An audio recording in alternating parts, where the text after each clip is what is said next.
Bismillahirrahmanirrahim. Assalamualaikum warahmatullahi wabarakatuh.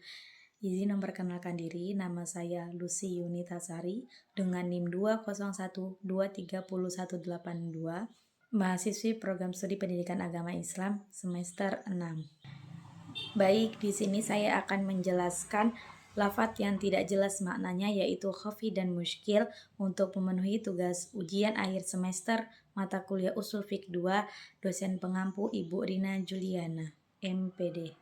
Persoalan mendasar dalam kajian usul fiqh adalah bagaimana seorang mujtahid memahami dan menetapkan hukum dari lafadz yang terdapat dari sumber Al-Quran dan hadis.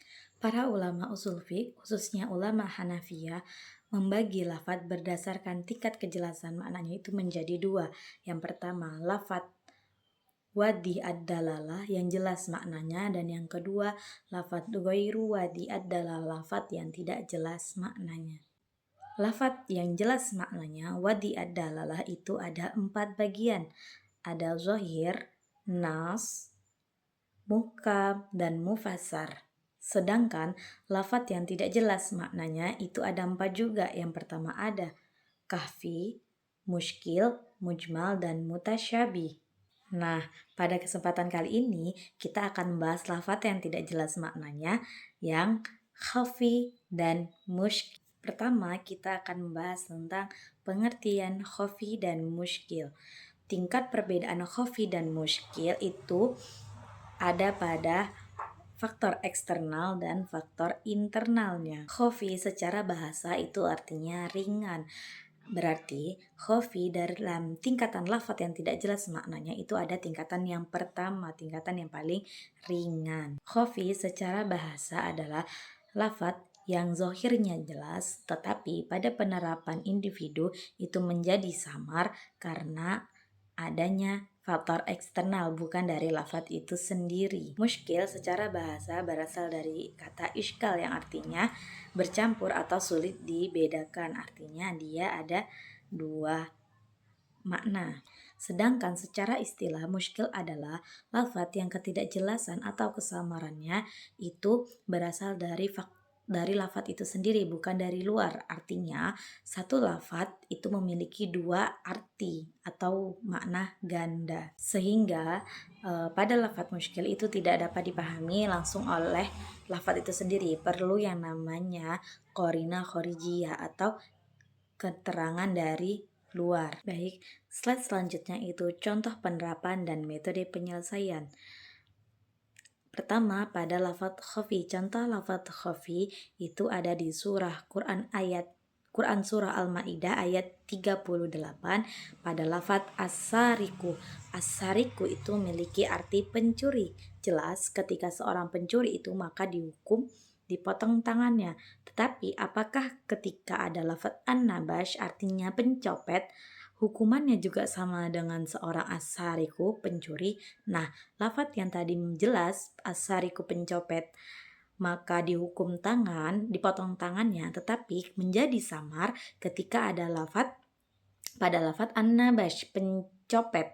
Apakah tangannya juga dipotong sama dengan hukuman seperti as-sariku? Nah, itu menjadi lafadz yang awalnya jelas menjadi samar, itu dikatakan dengan lafadz khafi. Nah, untuk penyelesaiannya itu bisa dilihat ilat hukumnya, yaitu jika ilat ada pada individu tersebut, ia menjadi cakupan lafadz. Jika tidak, ia dikecualikan. Selanjutnya itu contoh lafadz muskil ada di surah Al-Baqarah ayat 228 yang bunyinya bismillahirrahmanirrahim. Wal mutallaqatu yatarabbasuna bi anfusihinna salasata quru. Nah, pada lafadz muskil itu ada dari lafadz quru.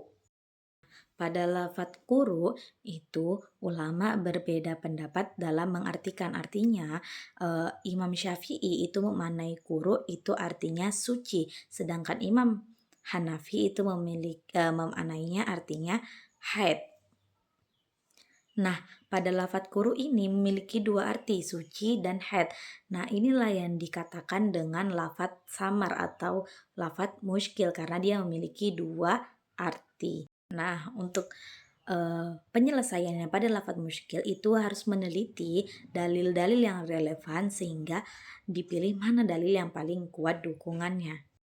Nah, dari penjelasan tadi dapat kita analisis bahwasannya eh, pembagian lafadz yang tidak jelas maknanya sesuai dengan ulama Hanafi tadi itu dapat membantu seorang mujtahid mujtahid kontemporer untuk penafsiran makna yang sekarang itu sudah sembarangan. Nah, kemudian konsep khofi tadi itu menjadi membantu isu kontemporer di mana contohnya misalnya pencurian data itu sebagai jarimah al-had melalui tahqiq al-manat. Kemudian pada lafadz muskil tadi itu menurut lembaga seperti MUI dalam mengintegrasikan metode tarjih dalam penetapan fatwa. Nah, dari penjelasan tadi dapat kita simpulkan bahwasannya ulama Hanafi itu membagi lafadz menjadi dua dalam segi maknanya menjadi dua, lafadz yang jelas maknanya atau wadi ad-dalalah dan lafadz yang tidak jelas maknanya ghairu wadi ad-dalalah.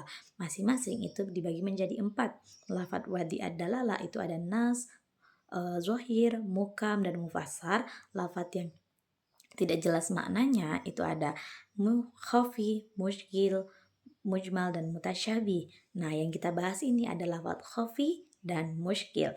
Lafadz khafi itu adalah lafadz yang tidak jelas maknanya atau kesamarannya itu berasal dari faktor eksternal, bukan dari lafadz itu sendiri. Tetapi lafadz muskil itu adalah lafadz yang tidak jelas maknanya atau kesamarannya karena dari lafadz itu sendiri, yaitu dimana pada contoh lafadz muskil itu memiliki dua arti.